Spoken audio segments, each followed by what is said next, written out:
Assalamualaikum semua.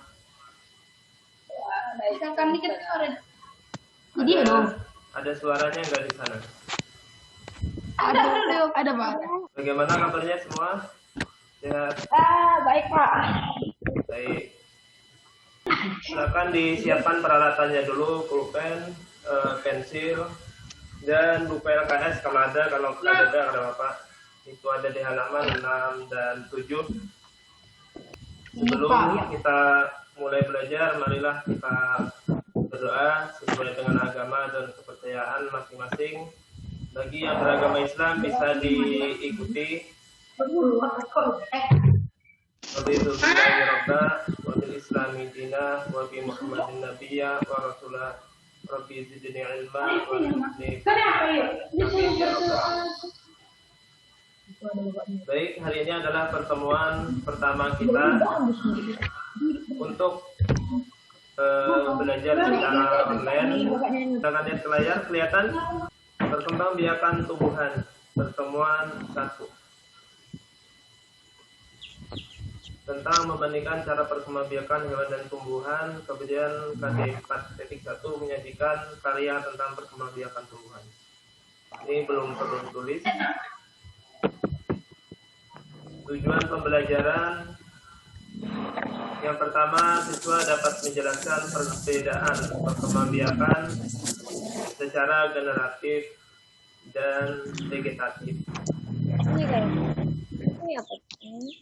Kemudian siswa mampu menjelaskan fungsi bagian-bagian bunga. Itu yang kedua. Yang ketiga, siswa mampu menjelaskan penyerbukan pada bunga.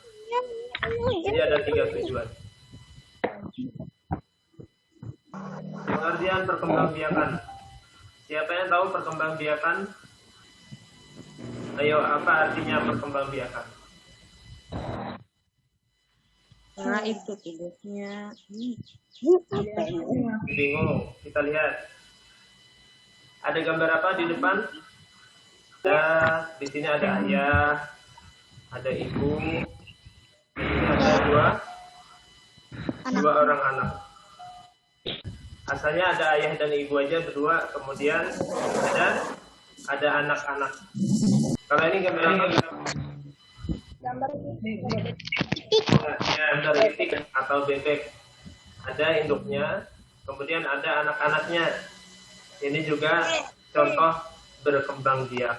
Artinya dari itik dewasa kena bertelur melahirkan anak-anak itik. Artinya hewan juga berkembang biak.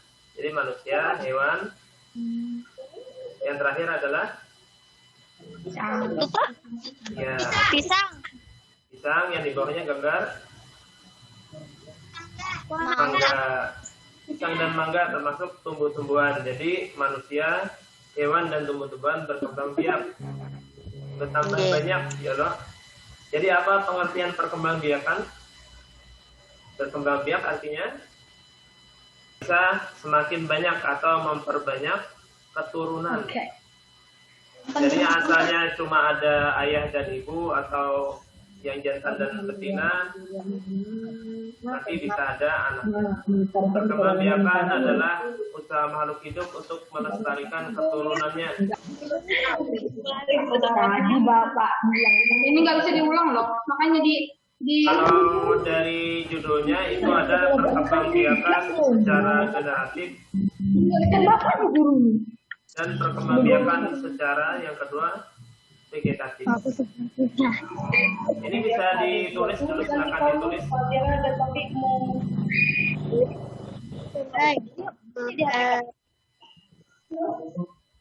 Apa itu generatif? Apa itu vegetatif? Kita lanjut ke halaman sebelah. Kita lihat pertama perkembangbiakan, maksudnya perkembangbiakan secara generatif. Gambar apa?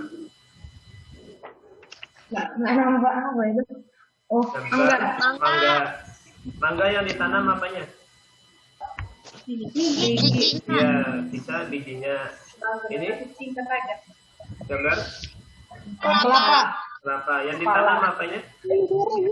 Contohnya. Bijinya juga, buahnya sama. Ini gambar apa?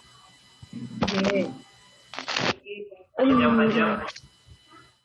Kacang panjang. Iya, kacang panjang yang ditanam.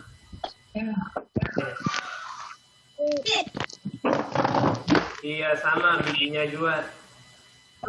Ini? Wah, nangka. Yang ditanam apanya? Bijinya. Sama bijinya juga. Bijinya semua sama ternyata. Ini? Timun. Buah mentimun yang ditanam. Biji. Bijinya sama. Kalau biji asalnya dari apa? Biji. Sebelum jadi biji asalnya apa? Bibit. Bibit. Sebelum jadi buah, sebelum jadi biji itu asalnya apa? Yang mekar itu, yang warna-warni. Pupuk. Ayo, sebelum jadi biji, sebelum jadi buah, ini asalnya adalah yang mekar, yang bisa mekar itu. Bunga. Iya, bunga. Jadi kesamaan perkembangbiakan generatif ini adalah semuanya berkembangbiak dengan bijinya dan memiliki bunga. Itu untuk generatif. Sekarang perkembangbiakan vegetatifnya. Kita lihat contohnya. Apa ini? Pisang. Pisang. Pisang. Kalau pisang yang ditanam apanya? Itunya pohonnya. Ya, tunasnya. Anaknya ini disebut tunas pisang. Jadi tidak mau bijinya ditanam. Ini apa? Bambu. Ini aslinya gambar tebu. Ini mirip bambu. Ini tebu. Kalau tebu yang ditanam apanya? Batang. Batangnya. Ya, batangnya atau tunasnya bisa ditanam anaknya. Jadi kada ada biji. Kalau ini? Ya, bumbili alias singkong bin Jawa ya Allah. Nah, yang ditanam apanya? Batangnya Pak. Batangnya. Kada ada yang menanam bijinya. Ini? Siapa yang menanam? Iya, sukun. Sukun. Ya. Kalau sukun apa yang ditanam? Apa yang ditanam? Batang, Pak. Batang. Lain. Batang. Lain. Apanya? Akar. Nah, yang ditanam adalah akarnya. Karena tunasnya itu muncul dari akar, jadi akarnya, tunasnya itu ditanam. Itu sukun. Jadi tidak ada bijinya yang ditanam. Yang terakhir apa ini? Wek.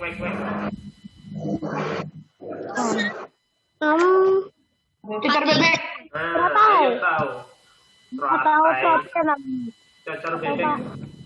Iya, Karena Pak. ini mirip muntung bebek. Cucur Yang bebek. ditanam, yang ditanam apanya, yo? Daun, Pak. Daunnya. Oh, daunnya yang ditanam. Atau kalau ada anaknya bisa ditanam. Ya.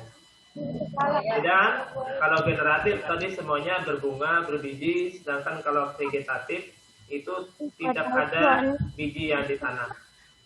Artinya bukan karena bunganya. Nah, sekarang kita lihat artinya. Apa tuh?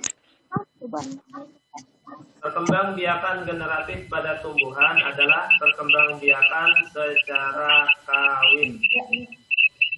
Silakan ditulis dulu. Perkembangbiakan generatif pada tumbuhan adalah perkembangbiakan secara kawin. Ya bisa man kamu ada sesuatu yang mengalir kan? Tumbuhan tersebut memiliki bunga dan berkembang biaknya menggunakan biji atau buahnya.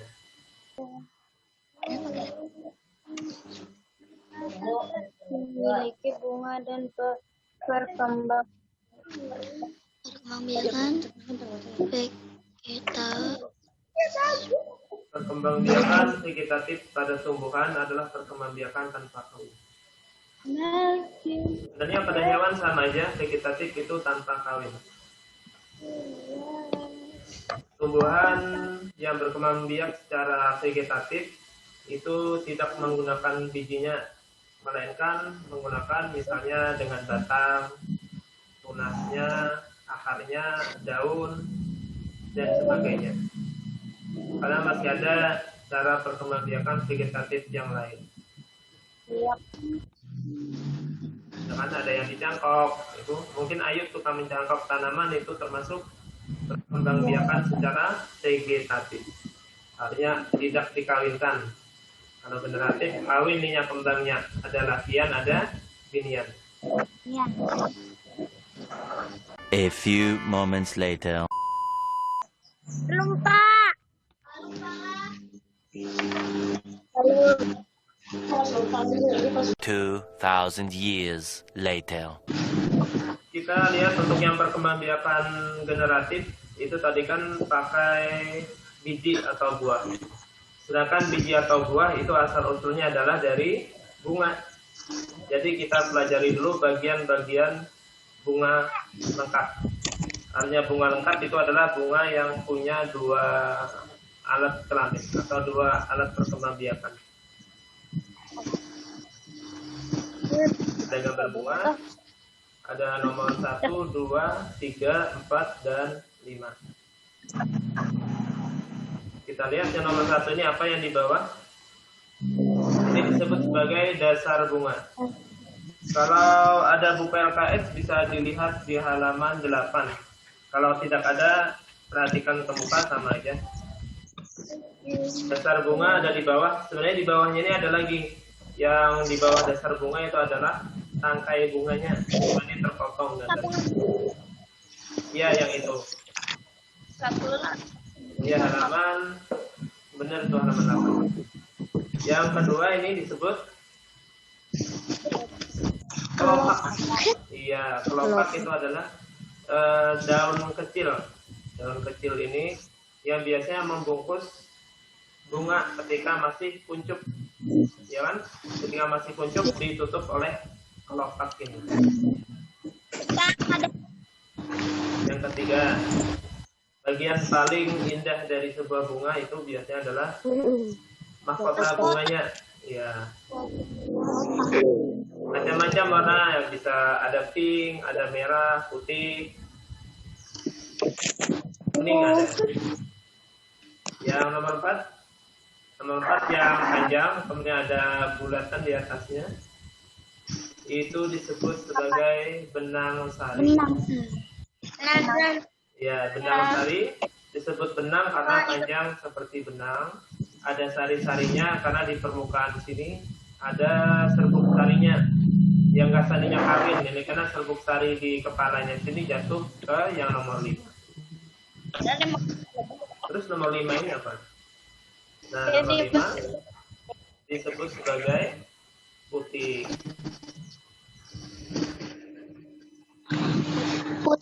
Ya, yang disebut putik dari atas ini sampai yang seperti ada batangnya sampai sini. Kalau yang bulat di bawah ini sudah beda lagi. Itu disebut bakal biji dan bakal buah. Banyak bakal bijinya di dalam, di luar ini bakal buah. Ini di buku ada, jadi tidak perlu ditulis sebenarnya, tinggal kita memahami aja. Kita lihat bagian yang lebih lengkap. Nah, lebih lengkap lagi. Yang tadi paling bawah ini disebut tangkai bunga. Yang di sini dasar bunga.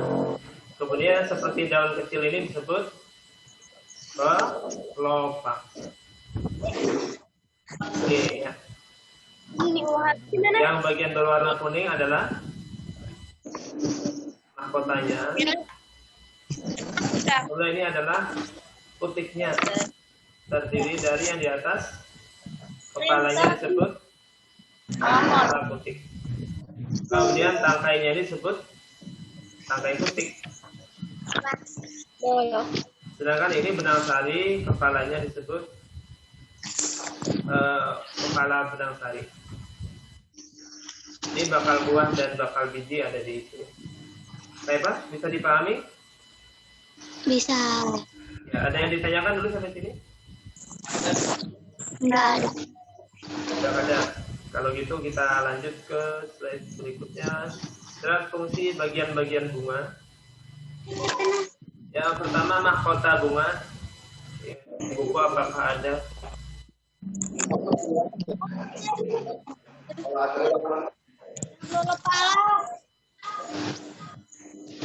Mahkota bunga untuk menarik perhatian serangga. Makanya biasanya berwarna-warni, ada yang merah, kuning. Itu berfungsi untuk menarik perhatian serangga atau makhluk hidup yang lainnya. Kemudian yang kedua, kutik. Kutik tadi alat kelamin jantan atau betina? Kutik itu adalah alat kelamin betina. Artinya biniannya yang ini. Nah, kemudian yang benang sari, ada benang-benangnya itu sebagai alat perkembangbiakan jantan atau yang lakiannya misalnya. Yang putih betina, sedangkan benang sari sebagai jantannya. Bakal biji yang di sini. Nah, itu sebagai tempat sel telur.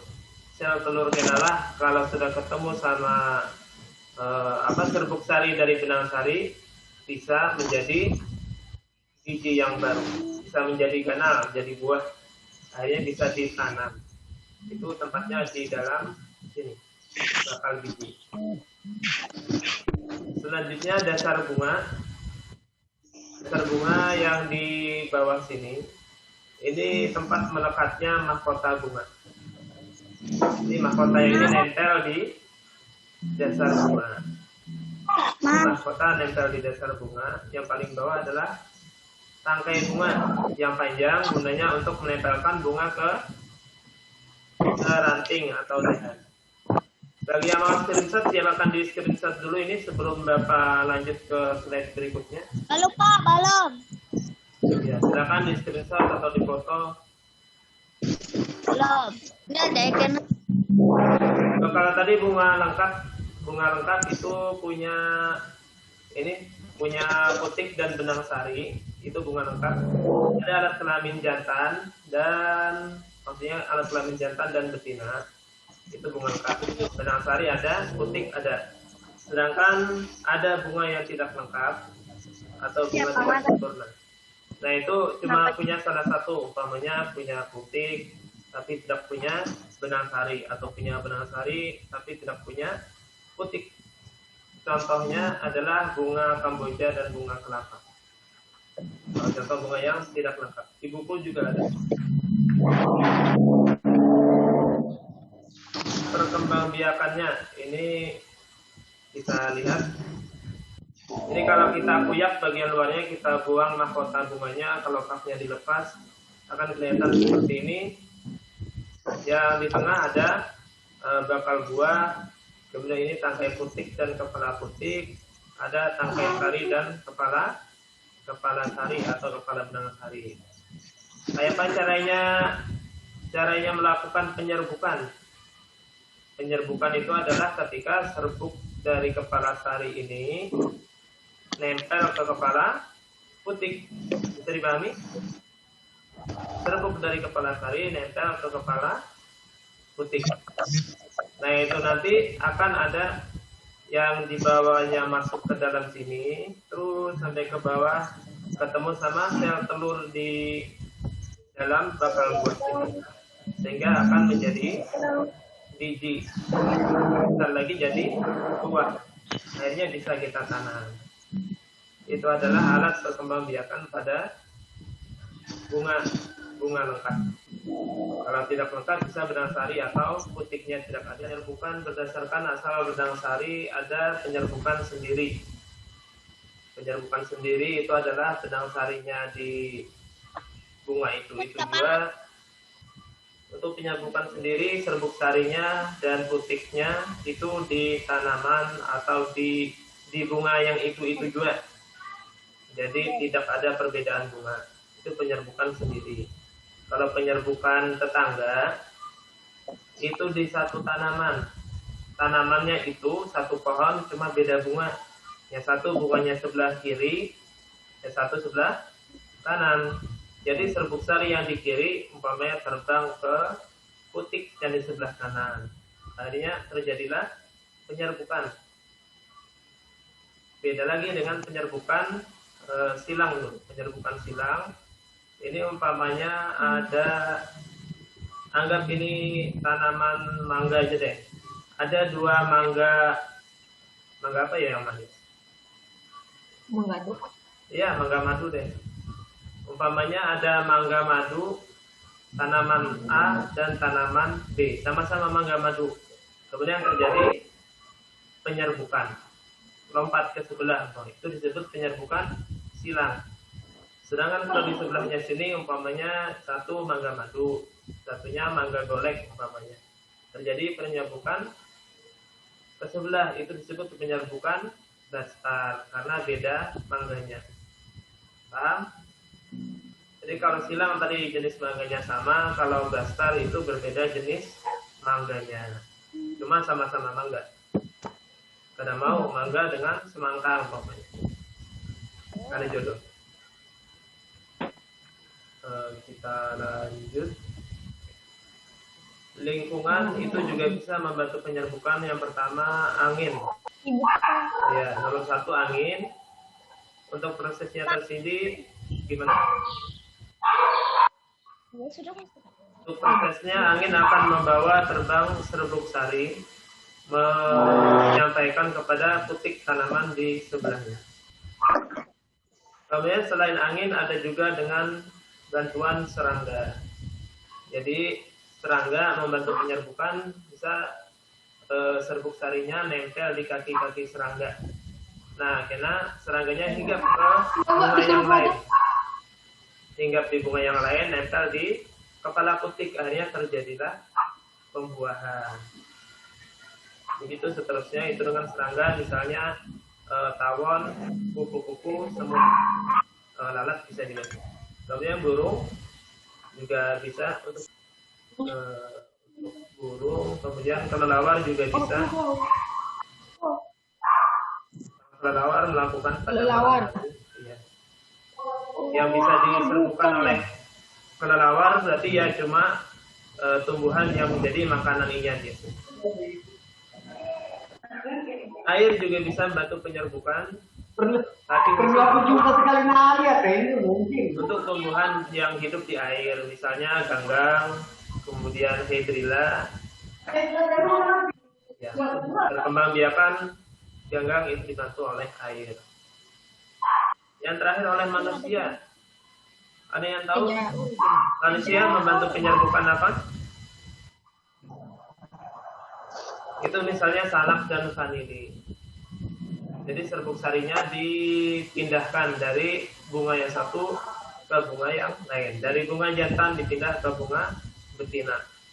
Jadi kawinlah bunga tersebut dan bisa jadi buah. Kesimpulan. Nah, taruh habis dah. Ini screenshot aja. Waktu 6 menit. Kesimpulan. Perkembangbiakan tumbuhan terdiri dari 2 macam, yaitu generatif atau kawin dan vegetatif atau tidak kawin. Kemudian yang disebut bunga sempurna itu adalah bunga yang memiliki putik dan benang sari. Artinya keduanya punya. Kalau tidak sempurna berarti cuma punya putik, itu disebut bunga betina, atau cuma punya benang sari, itu bunga jantan. Perkembangbiakan tumbuhan diawali dengan penyerbukan. Yang serbuk sari nempel ke kepala putik, baru proses pembuahan. Yang serbuk sari akhirnya bisa ketemu dengan sel telur, akhirnya jadilah buah. Evaluasi. Siap evaluasi ini dikumpul. Bapak tunggu paling lambat esok jawabannya. Screenshot aja. Ada 2 soalnya. Dang balon. Ini nanti nilainya Bapak pisah. Untuk yang KD 4.1 ini nilai keterampilan. Kemudian KD 3.1 ini nilai pengetahuan. Jadi ada 2 nilai nanti.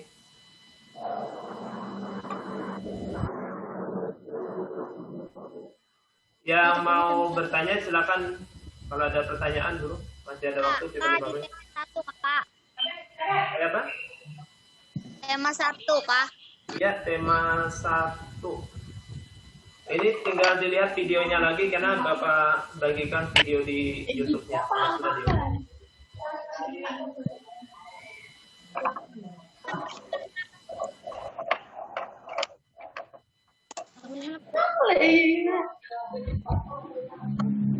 Ah, sudah?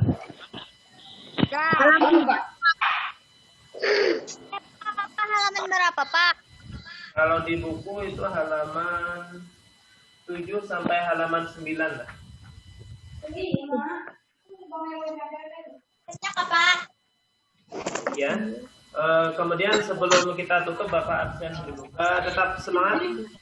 Kemudian sebelum kita tutup, kita akhiri dengan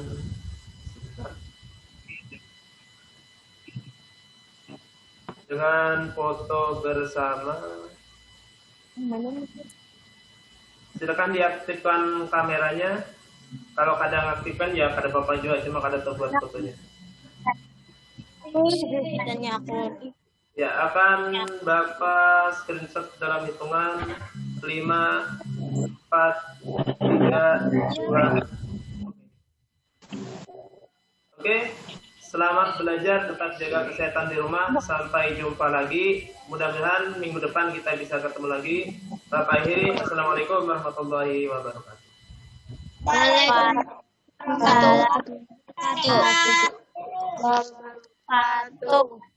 Waalaikumsalam warahmatullahi wabarakatuh.